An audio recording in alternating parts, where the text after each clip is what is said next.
Hi guys, welcome once again to Lapery'S College of Fashion YouTube sewing channel.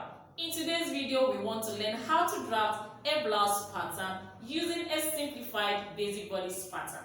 A simplified basic bodice pattern starts from the shoulder and ends at the natural waistline. So if one wants to now make a top or a blouse, how then will one modify the simplified basic bodice pattern to a blouse length and knowing the fitting lines to impute and follow. So if you are simply interested in this, all you just need to do is keep watching.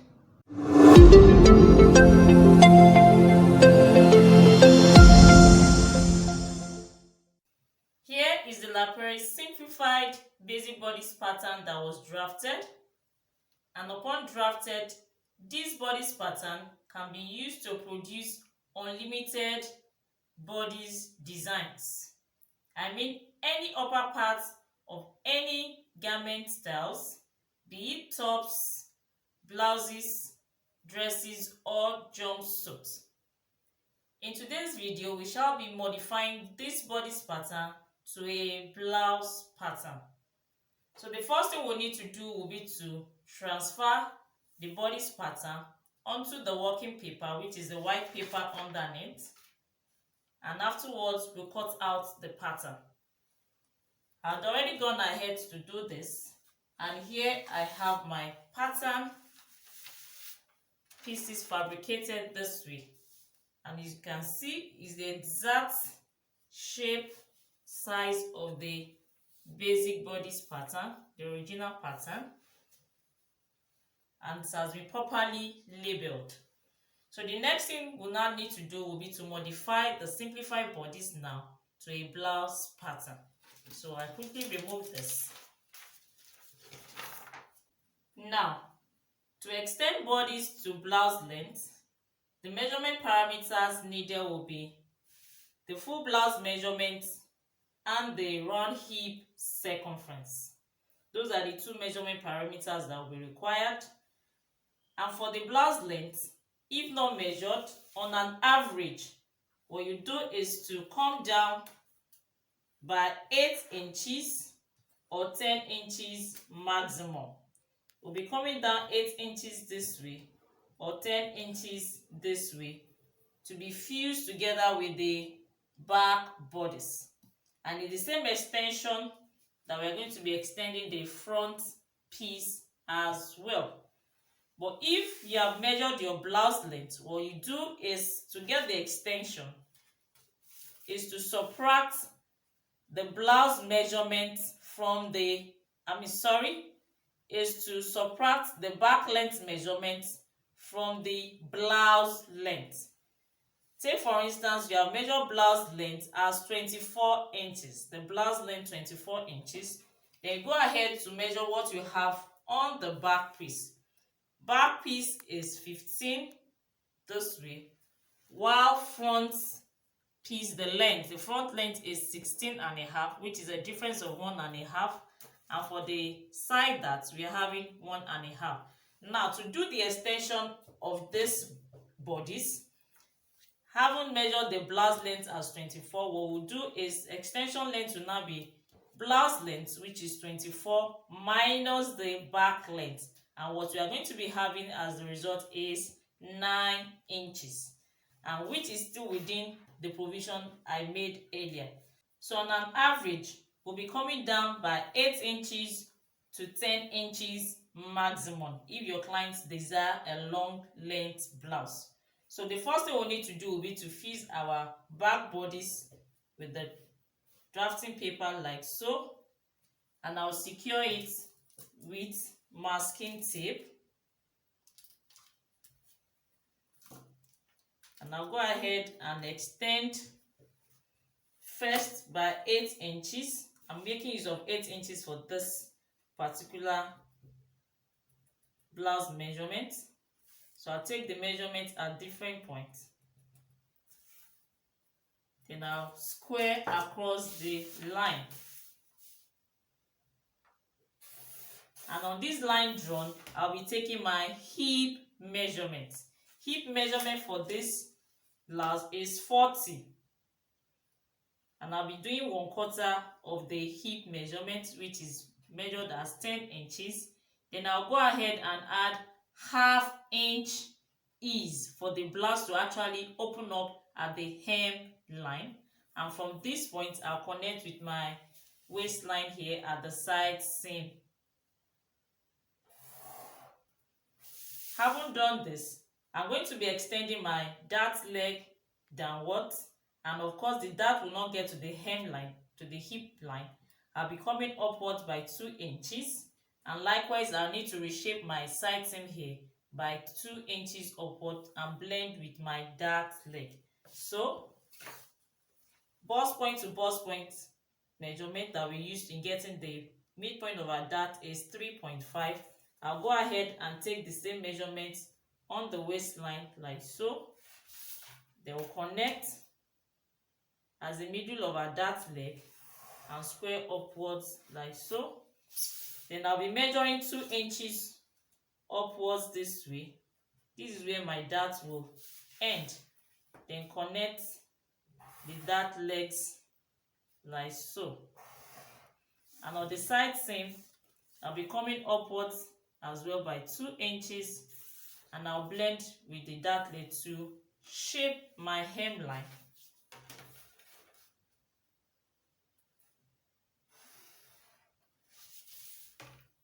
So with this, I've done the blouse extension. Now, depending on the type of blouse that one is making, we'll be going ahead to be imputing fitting lines as necessary. So for better understanding, I'll be going ahead to classify blouses into 2 categories. The first are blouses with waistline seam, waistcoat like this. Then the second category will be the straight-on type of blouse without waistline seam, something like this, or panel like this. So if we want to draft a blouse that is going to be having a waistline seam like this, the first thing we'll still do will be to extend to blouse length like we did now. And since it's going to have a waistline seam, that means we are going to be detaching the bodies. Now I'll be separating the simplified bodies from the lower part like so. So having done this now, since it's going to be having a waistline seam, I'll be making use of my waistline shaping, which means I'll need to cut off this part and likewise this other part here, leaving out the center back tightening.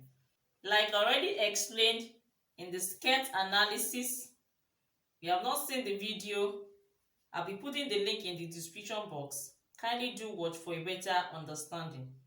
Like I explained in the video, around this region on our body, on the human body, is flesh. The waistline is actually characterized by flesh. We do not have any form of bone there. It's flesh, and as such, we usually have folds. And since this blouse design that we are doing has a waistline seam, it gives us an opportunity to take care of the fold by actually cutting off this part, since there's a waistline seam. So what I'll do now will be to actually cut off this part, but since I'll be making use of these bodies to explain the other blouse, what I'll just do will be to fold backwards the waistline shaping as if already cut off. So eventually this is what we'll be having for the blouse pattern if your blouse design has waistline seam like this. So for the back piece, what we'll have is this. So I'll just go ahead now and cut off the lower part.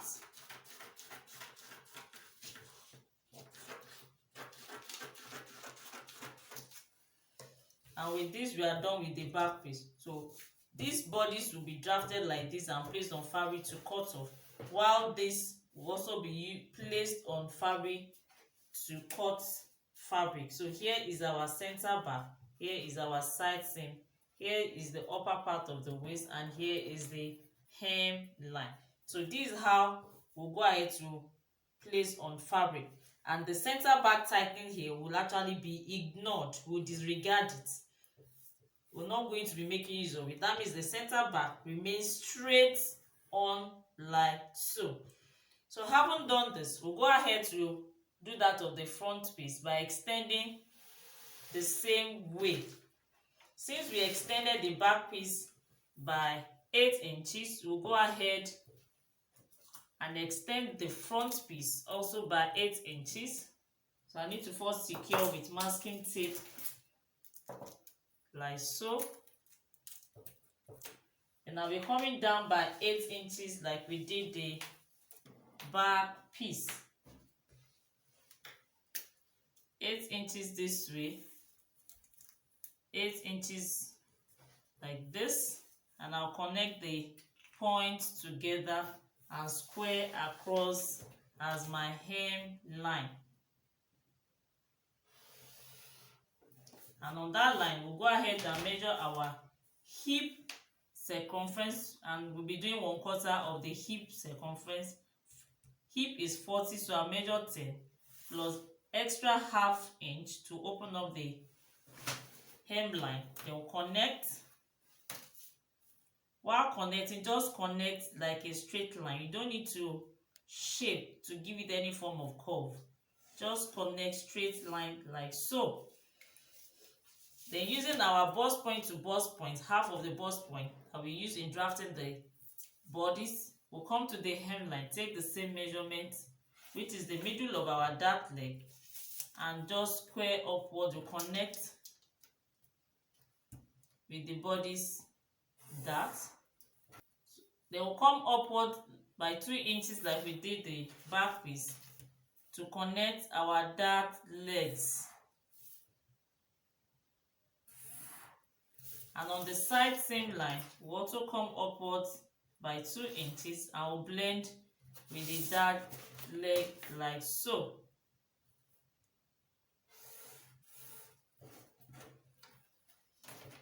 So we're already done. And for the waistline, we'll go ahead to detach.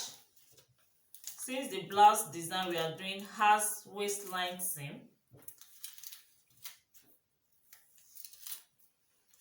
and I'll be cutting off this part.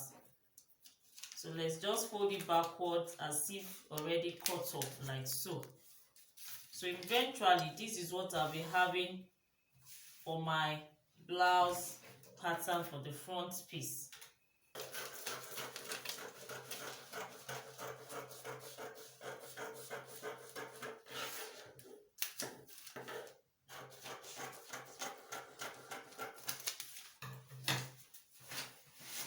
Now to cross check what we have drafted, we'll go ahead and check the lower parts, and both are equal at the side seam like so. Now for the bodice, with the construction of the side dart, both front and back piece will also be equal at the side seam line like so. Then again, for better understanding and knowing fully well that this waistline shaping actually for fitting purpose and does not affect the garment construction in any way, by the time we construct our dart, of course it becomes something like this.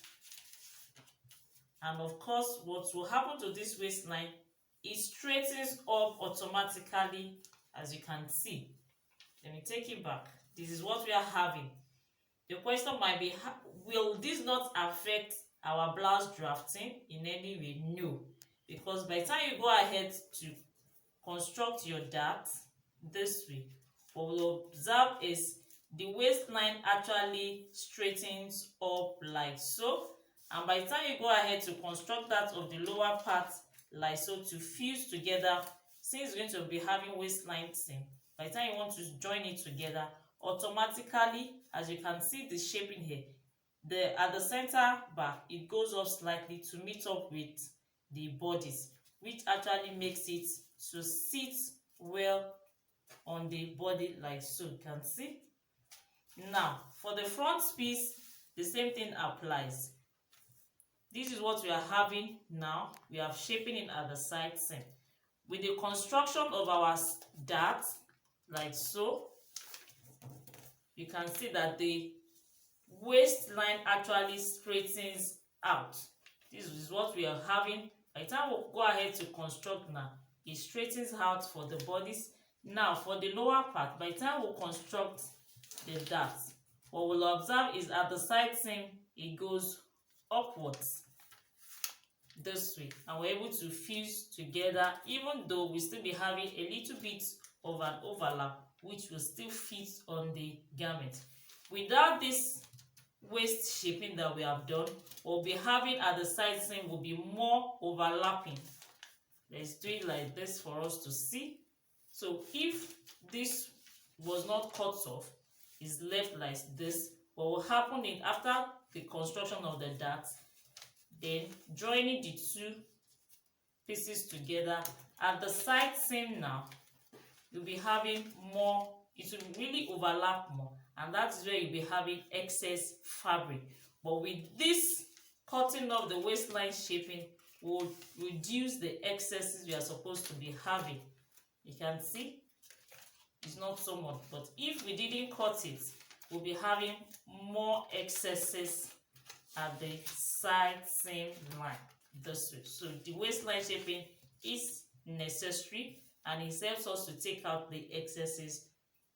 More so there is seam along the waistline. So this explains the first category of blouses.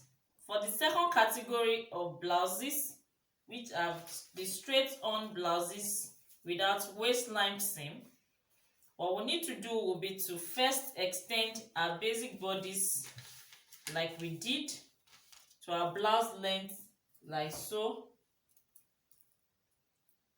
And since it's a straight on type of blouse, it remains like so. We won't need to detach. So this is what we'll be having.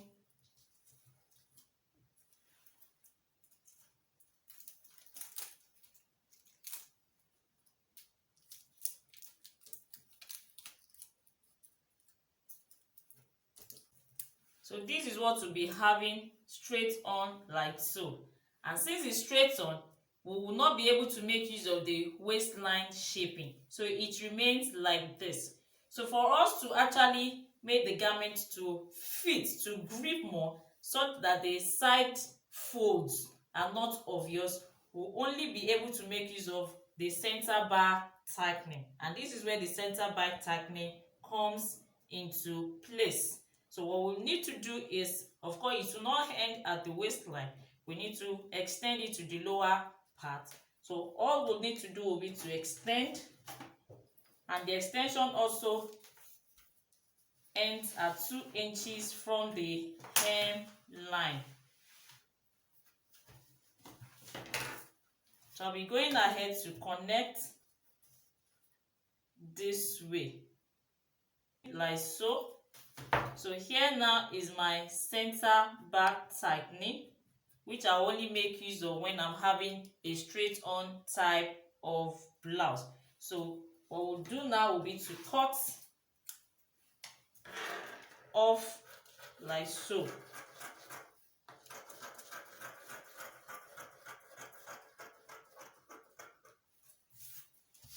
So with this, we are done with the drafting of our blouse pattern, which is a straight on type of blouse pattern. So the center back now will no longer remain straight. It will come inward like so. And even if you have to add your zipper allowance, it will also follow that same shaping. It wouldn't be straight on. And with this, we are done with the drafting of our straight on type of blouse, which does not have any form of waist cut. And at this point, you can go ahead now to be infusing the style lines, whether you want to let it remain like this or turn it to princess style line. I'm sure with this explanation, you now have a better understanding of how to turn the simplified basic bodice pattern into a blouse pattern, depending on the category of blouse you are working with. We are here to watch my video on how to draft a basic bodice pattern using Lapery'S simplified and professional method. I'll be going ahead to put the link in the description box below. Kindly do watch to have a better understanding.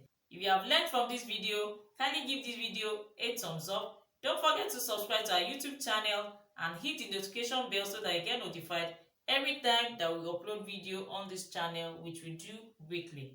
Until my next video, thank you for watching. Bye for now. Lapery's College of Fashion, raising professionals.